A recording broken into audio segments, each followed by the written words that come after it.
Hi, welcome to our Fund Manager series. I'm here with Steve McCarthy from DMX Asset Management. Hi, Steve. Hi, Rich. Good to see you again. Yeah, it's great to see you again because we've caught up quite often over the years, Steve and I, because DMX are genuine small cap managers, although as you'll hear, Steve sort of terms it nano caps. Why don't we just start off by sort of talking about exactly what your business, what you do, what you look at? Yeah, so we've been investing now in micro caps or nano caps for almost 10 years. Focus is really sub 100 mil cap companies. Yeah. So very much on the small side, and we go right down to what we term nano caps, which are those companies which have market caps below 20 million. That really is small. Yeah. So we're looking for those really under the radar opportunities that are under researched. We like that. We like the under the radar term. Under researched, undercovered, unloved, but not underwhelming. Correct. So, there wouldn't be many operators in your space. That's why I really love talking to you, because you're genuinely hearing about stocks that you've never heard before. That's right, and that's what we want to be doing. We want to be giving our investors exposures to interesting companies that are really under the radar, hard to get access to, that are interesting Australian success stories, but just because of their size and lack of liquidity in some cases, but don't attract a broad investor interest. So for us, that's the opportunity. We're looking for those opportunities where the market pricing is very inefficient, and we find that the pricing to be more inefficient, the lower down the market cap you go. Yeah, definitely, because there's just less eyeballs, aren't there? Correct, yeah, and that's, for us, the opportunity. We're keen to provide our investors with exposures to different sorts of companies profitable exposures. Correct. Profit's important to us. Fundamentals are very important to us. So I guess, are they different? We're all aware of stock analysis and stock picking, but are there different factors, because you're a relatively big operator operating in a very small space? So does that mean that you tend to concentrate on different factors when you're choosing those stocks to put in your portfolio? Yeah, so when we enter a position with often an illiquid stock, we have to be conscious of the fact that it's going to be difficult for us to exit. So we need to be ensuring that we're investing in businesses that we're happy to own for the long term. Yeah. That have that. And the long term being 5 years. 5 plus years. We've been going now for almost 10 years, and there's positions that we've held back when we started that we still hold today. So we are genuinely long term, and for us to have that confidence and conviction to hold stocks over that period of time, we need to be comfortable that they're profitable, they're not burning cash, that there's a genuine strong growth profile and opportunity for these small companies over time to grow from being very under the radar unknown companies to being much larger, much more liquid and more widely followed, and that's the opportunity for us to be able to capture that growth story. When we talked to Matthew Kidman, he famously used his term lobster pot, which resonated with lots of people. So you're avoiding lobster pots? Oh, look, I mean, you can't avoid them in this part of the market, right. But we want to be buying stocks that we're comfortable to own those for the long term, for 5 years. Yeah. Plus, so that if we can't exit, it's not a concern to us, because we're confident in the management and the direction of the company and the growth, and that over time that liquidity will come as the company grows. Yeah. Are there kind of numbers of stocks that you hold in your portfolio? Has that remained relatively consistent, like the actual number of stocks in your portfolio?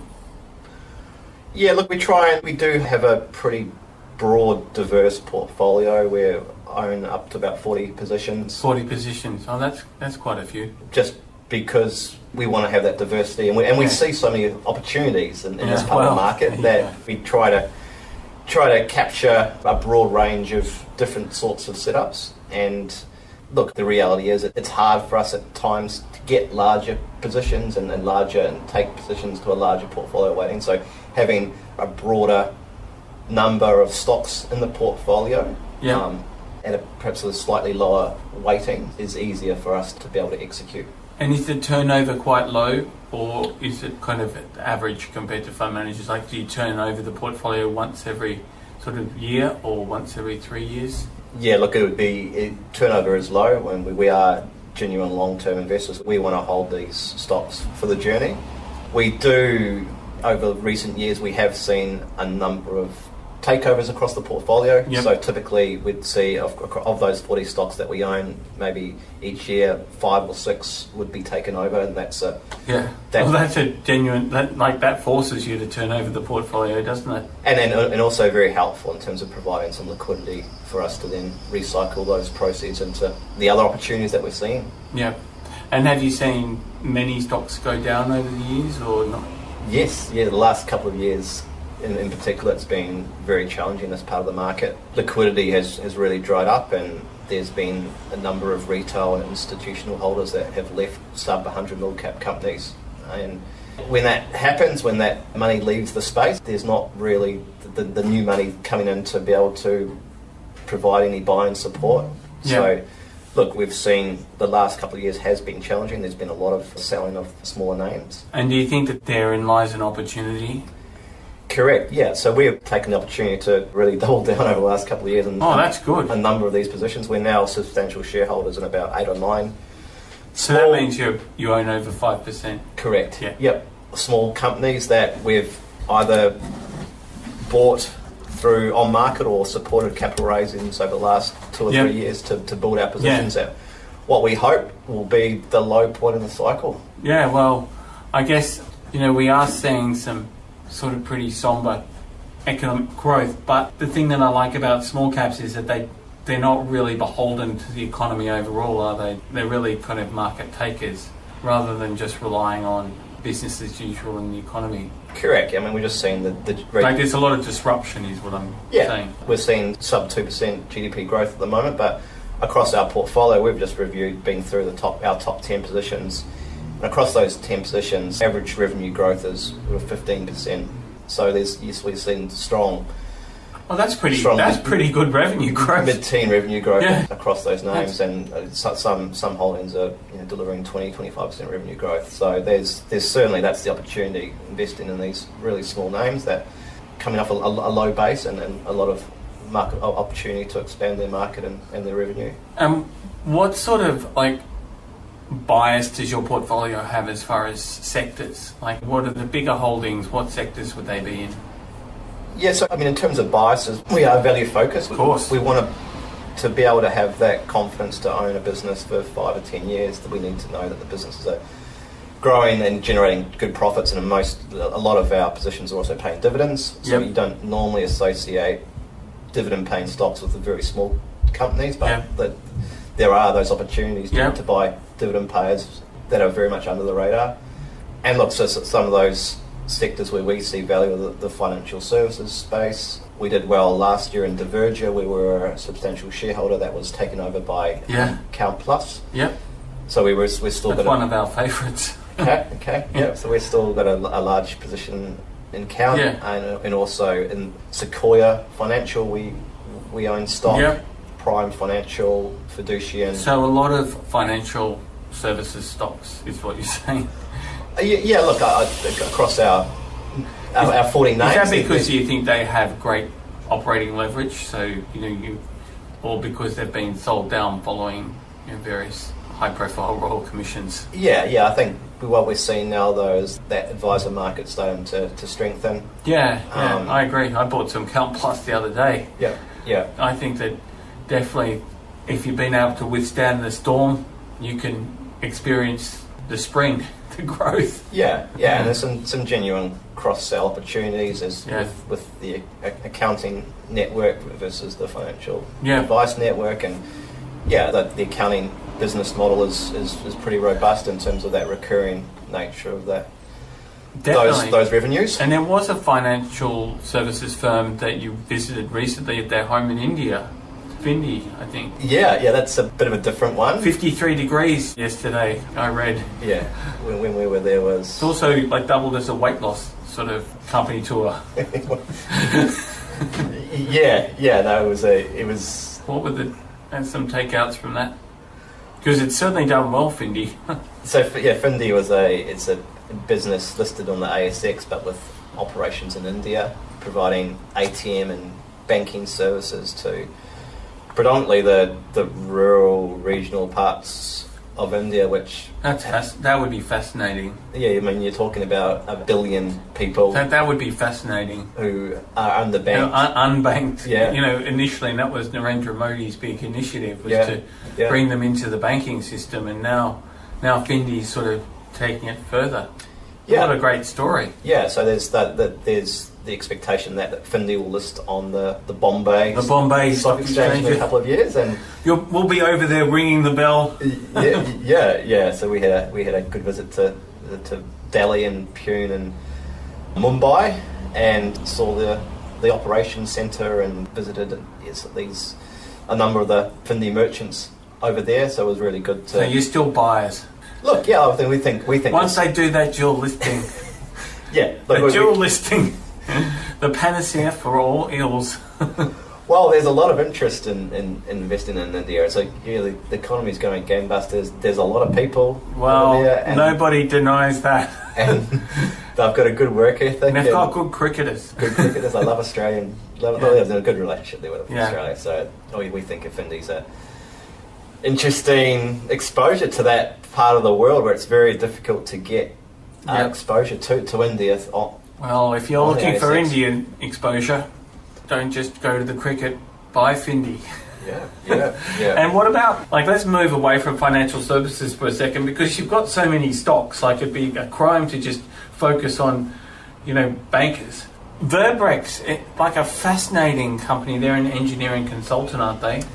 Yeah, so there's some really fascinating, looking through the list, you've got Verbrec and Aris. Let's go through a few of them. Yeah, sure. This is exciting. So we've gone from India to the energy transition. Yeah, and both really interesting thematics. So in terms of the growth, and that's what we're looking for. We're looking for businesses that have that supported by strong long-term tailwinds that support that nice revenue growth. And let's talk about Verbrec. Verbrec are a design VBC. The stock code is VBC. They provide design and engineering services for energy projects. And they're focusing really much on the renewable sector, so biogas. It's hot. We looked at Wally Parson this week, and they're hitting that sector hard. There's big margins in there. Or above average kind of margins for engineering consultants. And so Verbrec do the engineering and design, and then once the project is up and running, they also do the asset maintenance services. So that's the familiar model we know. You get in at the start, and then you get those recurring revenues. That's what all fund managers love, recurring revenue. It's what I love, recurring revenue. Exactly. Everyone loves recurring revenues. And Verbrec, there's a nice exposure there to the renewables side. So, and also gas transition. Santos. It's all happening. Santos Gas Network and Verbrec provide the maintenance services for over half those pipelines for Australia. They've got some big names on there. Tier 1 customers. Tier 1 blue chip customers. But they'll be going better than the blue chips, won't they? The interesting thing about Verbrec is this, and this is something that we really focus on, is the value. So in that we see as a V for value. Correct. As you go down the market cap, we see the more inefficient pricing create the best value opportunities, and Verbrec is one of those. Definitely, because we've seen a bit of a flight to quality in some degree. With what you were talking about before, people pushing money willy-nilly into big caps and not without much thought. Once you get into that ASX 300, it's fund managers have to own them. Whereas these ones people don't have to own, so they have to be much better companies in some respects. So let me test you on something. Oh, well, Richard. Not a test, but just what do you think the market cap of Verbrec might be? Let's generate 100 million in revenue. A 10% EBITDA margin. So let's say 10 million EBITDA, 5 or 6 million NPAT. Well, that's pretty good. It's going to be growing. I'd say 40 million. Yeah, just a bit below that. So we think. Look, but it's 40 million, but it's like what we saw with Southern Cross Electric. These companies aren't sexy all the time, but something can happen and the market can supercharge their expectations. If you're making money, you've got potential to make a lot more money. Would you agree with that? Yeah, look, I think based on those tailwinds that we're seeing with Verbrec and that earnings growth, that earnings are going to grow. I think there's consensus, I say consensus, but there's one broker covering it, and Consensus. That's like the, once I saw this show on politics. I used to watch it in the thick of it, and they use these pilot surveys, and they had a pilot survey of one. Yeah. She turned out to be, from a newspaper. But anyway, but in this case, it's a genuine consensus. The one broker that does cover it, Veritas, they're really pretty good with their modelling. Yeah. So they have earnings EPS growth of about 40% next couple of years. Yeah, well. So really strong earnings growth coming through. And let's just keep going. There was another one that I really enjoyed reading about, Aeris. Because a lot of these stocks we actually cover them at Under the Radar report in our sub-picks. People own them and we cover them quickly. But, with a view to covering them down the track. Yeah. And it's a good way to, build up your knowledge. But Aeris sounds like more interesting than a lot of the companies we cover. Can you talk a bit about that one? So Aeris is a very small company. Yeah. It's sub 10 mil market cap. Yeah, it's small, but it's got an interesting story. We don't write it off just because it's small. We think but it's got great potential. So it's a private weather forecaster. It's like some houses used to have great potential. Now it's just expensive. This is genuinely cheaper than a double bay house. Yeah, you can buy a double bay house. You could with a lot of change left over because it's EVs with cash on the balance sheet. It's EVs sort of sub 5 million. So probably even right. Yeah. So, but they do something to do with the weather from memory. They do. So pretty important service. They've got a tier one customer list of local, state governments, logistics companies, transport companies, insurance companies that are providing weather forecasting services, alerts, so alerting them if there's going to be a hail event. So they're not using the government, they're saying these guys are better. Yeah. Why are they better? So they're providing these alerts for flood, for fire, hazards, extreme rainfall. Yeah, it's notoriously difficult to forecast such things, yeah. Yeah, and pretty important if you're running a business in terms of resilience. Like a farm. Not if you're about to lose your Exactly. Whatever. All sorts of businesses need to know about the weather. But they have... Especially farming. Aeris have a recent partnership with an American company called Tomorrow.io. So private weather forecasting is much bigger in America than it is... Yeah, everything's bigger in America than Australia. Steve. So a lot more investment into these sorts of... Yeah. But one of the investments that this Tomorrow.io has made is into satellites, and in these satellites they've built up a network around the world of which the satellites contain radars and sensors to obtain data around weather events. Right. They kind of got a system where they're more specialised, possibly in areas that aren't covered as much. Particularly in a country like Australia, which it's a big... Can't have rain radars in the middle of the no, but they can have satellite weather systems, which provides much better coverage and much more accurate and timely forecasting for businesses that are operating in the area or taking goods across the country. So look, that Aeris is one to watch out for. When it's raining, Aeris probably knew it was going to happen 5 days before. Let's just do two more, then we'll call it a day, because we could go forever talking about stocks, you and me. RPM Automotive, they're like a Bapcor kind of business model. I'm not saying they are Bapcor, but certainly they do auto parts and specialising in tyres from... So they're providing, 80% of their businesses, the tyre businesses, providing tyres to fleets, commercial vehicles and off-road vehicles, the big mining trucks that turn over tyres. Every couple of weeks. Exactly. They don't use drivers, but they need tyres. They do. But we've just become a substantial shareholder in that company through a raise that they did recently. That's a familiar theme, isn't it? You've been under, when companies raise money, they must be knocking on your door at this sort of end of the market. Yeah, and back to your point at the start of this talk when you mentioned that there weren't many other players operating in this space, and so that does give us the opportunity to capitalise on that. It'd just be like founders and families, wouldn't they, that would be involved in these sort of companies a lot of the time? There's high net worths do take some interest, but in terms of funds is not. Yeah. There's not a lot that we see playing in this when we're participating in these very smallish raises, small company raises. But getting back to RPM. Yep. RPM. They pay away so they supply the tyres, but then they've got to, when the tyres they collect all the tyres that have been that they're replacing. Yeah. They have to pay to dispose of those tyres. Yeah. And it's a pretty tyres are not environmentally friendly.